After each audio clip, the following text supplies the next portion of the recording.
doing the things that you always say you want to do, but you're scared to do. That's the only way I can explain the reason I don't do things is out of fear.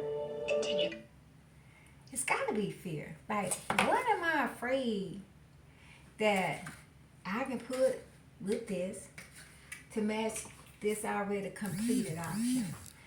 As you can tell, I've already added some pearls on there, and I wanted to elevate it to a different level. And what's wrong with that? Expressing your gifts and talents, or expressing that you might have some gifts and talent. And with my depression and anxiety, I'm frozen and feel driven and guilt ridden, and I don't want to do that anymore. I want to squeeze life like a lemon, squeeze every bit of the juice out of it. And I have a disease called I want to do. Oh, I want to do that. Oh, I wish I could do that. And nothing prevented me from exploring the opportunity to do that but me. And me is, as I said, overcoming fear. Fear of failure. Fear of success. And I think that fear of being successful and not judging myself is the greatest tool that the enemy could use, is my own thought of myself. What do I believe in myself? What do I think of myself? On the outside, I think, oh yeah, I can do this and I'm gonna do that. But it's the inside that really driving me. And what's driving me is the winner. So feeding my faith and starving my fear is what I'm gonna do, what I'm working on. Because oftentimes I feed my fear a buffet and my faith a slim fast diet. And that's no longer acceptable. Because life as we know it, it has a time on it, and it doesn't tell you when the time is up. It happens. I use a timer to get me from this spot to the next spot. And as long as I'm not looking at the clock or the timer, I think I have some more time to get to completion of the task that I had assigned myself. But just like life, if I'm not looking at the timer, time is up. And there's nothing I can do in real life. Time is up. And I don't want to no longer use the time I have with regrets. Oh, I wished. Oh, I should have. And I don't want to do that anymore. So thank you, family, for joining in All Things L. And we're going to see this to the end. I'm going to continue to record as I go through this. Hold on. I am not the author or the creator or orchestrator of this sound piece. I just love it. I play it in my background from YouTube. The original piece have pearl, glitter, and something fell. And so I do have some pearl. I do have some iridescent beading pieces that I put on last, but I thought I put on pieces of glass on our that platform. Just like that.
just him and I here in the house. Oh, don't let me forget the dogs. There's some dogs here. Our babies. Our babies live here too.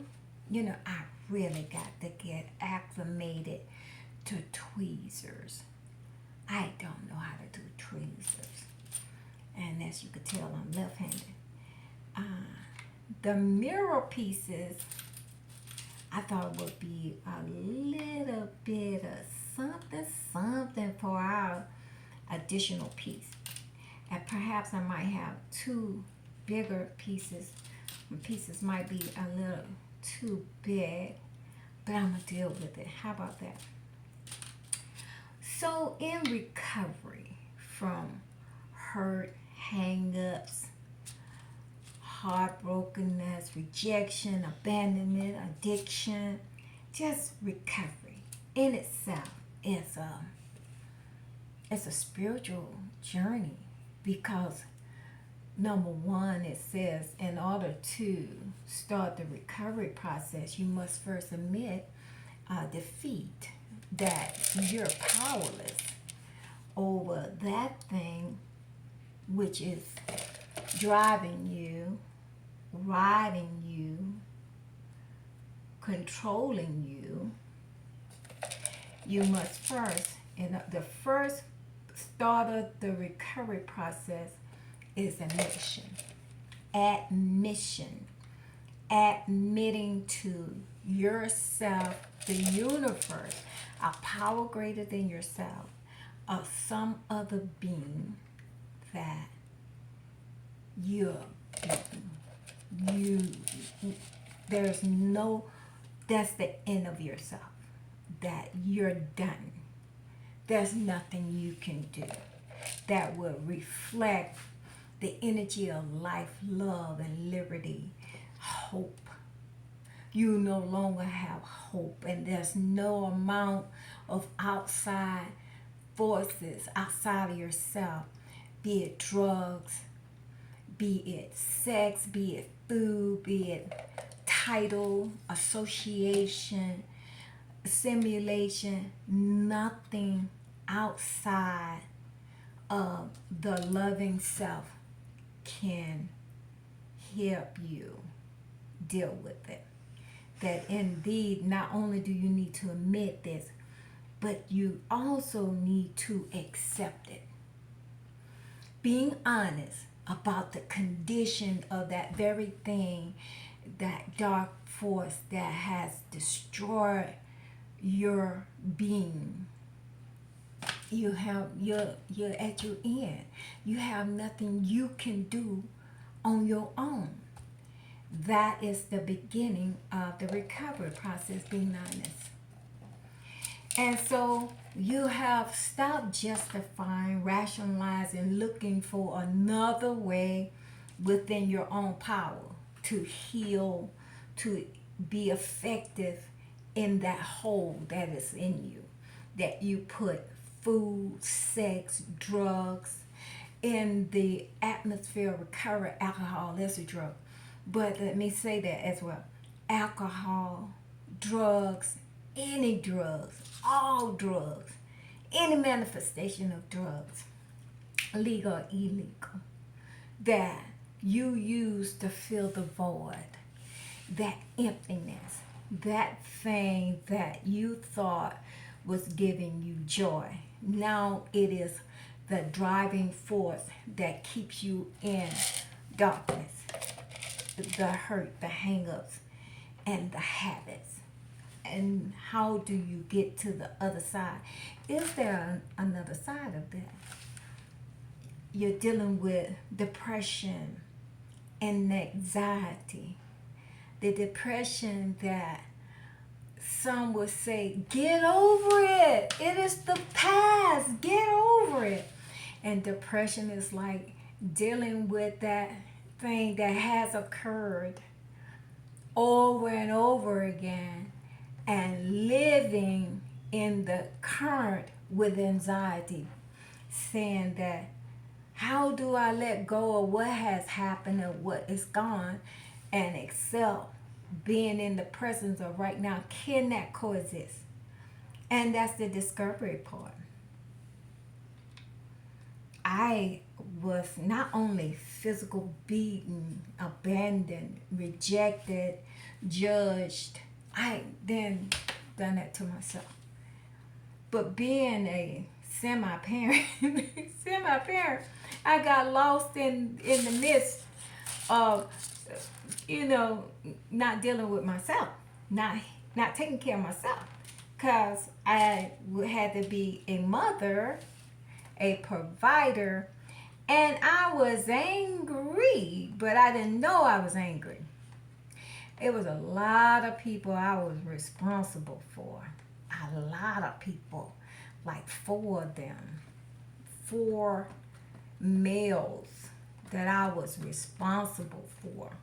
And fear was the driving force. I know you will hear a lot of me talking about fear. And in order for me to get to the healing process, I must talk about what affects me, what still affects me. So the fear of being a single parent. What about if I bring somebody into our life and they molest my children? Because i.e., I'm trying to find my own happiness. I should not be voided of happiness because I had four kids. But that was a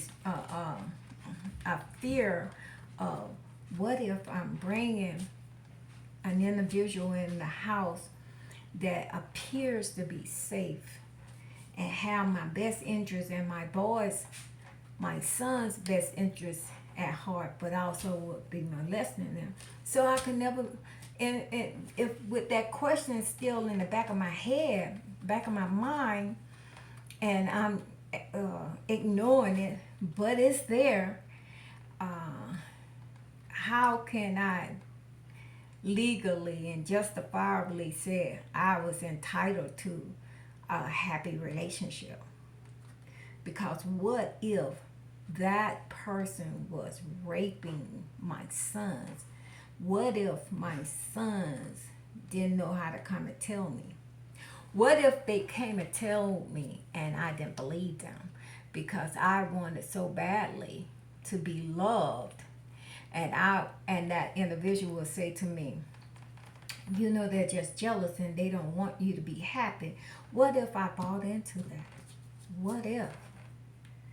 So it was very difficult for me to get and allow myself to have a relationship with anybody outside my children, while I was seeking the help that I needed with the hang-ups and habits and brokenness. Huh? So I was always suspicious of a male trying to tell me they love me or they had admiration for me or desire for my happiness. I was very suspicious. Now, in fact, I was anti-trusting. Huh? Because not only did I not trust them about with my kids, what about my mother and my sister or a friend? I was just did not believe that I was entitled or I was worthy to have someone love me. Me. Because as we journey through this all thing L, you will get to know why that statement was made. Okay, look what we've done. I don't know if the camera doing any justice. That didn't take place. But look at this. I put chips mural pieces there. And my plan is to come in later and put some glitter in between it to almost simulate what we have with the original piece. This part has broken out, but can you see it? All thing L is stop saying, oh, I want to.